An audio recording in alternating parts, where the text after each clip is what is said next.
The city was quiet before the Ukrainian battalion arrived.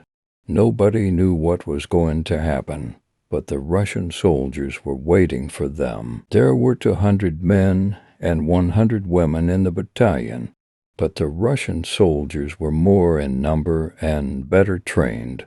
The war had been going on for a while, and this battle was one of many they were fighting. The attack began during the day, and the Russian soldiers attacked the site where the Ukrainian battalion was stationed.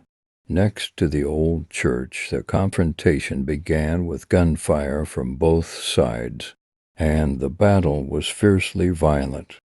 There was no winner or loser until the moment when the Russian soldiers decided to use hand grenades. Blood spread everywhere, and the attack turned into a massacre. No one from the Ukrainian battalion survived.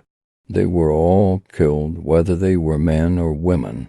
The Russian soldiers did not spare the women and killed them mercilessly. They believed they were doing the right thing and protecting their town from enemies. There was nothing to indicate that this chapter would be significantly different from the previous one.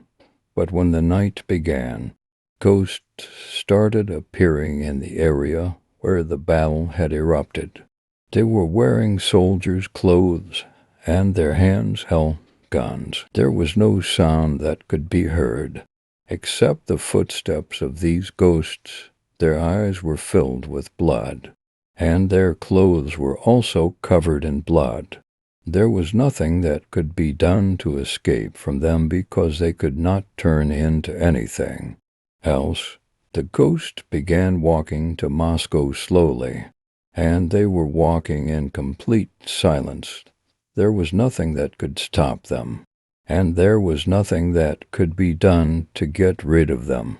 They were walking without purpose, and they were doing it just for revenge. No one knew how to deal with these ghosts, and people were afraid of them. The media began spreading news about these ghosts, and fear and panic spread all over the world. The ghosts began hiding in every toilet in Russia, and they were killing anyone who entered the toilet.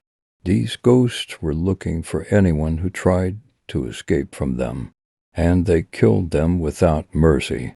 There was no one who could deal with these monsters, and there was nothing that could be done to stop them. Fear spread all over the world, and everyone knew that there was no escaping from these ghosts. News about these ghosts spread all over the world, and people began to fear that these ghosts might spread all over the world. There was no one who knew how to stop these monsters, and everyone was afraid of being attacked. Governments all over the world were trying to find solutions to this problem, but there was nothing that could be done to stop these ghosts. Fear spread all over the world, and everyone knew that this danger would not go away. Scientists began searching for solutions to this problem, and China discovered a lower-level demon sorcerer named Joka who could lift the curse that had been placed on these ghosts. Joka was summoned to Russia, and he began performing the necessary rituals to lift the curse. After a lot of work, the curse was lifted, and the ghosts returned to their normal state.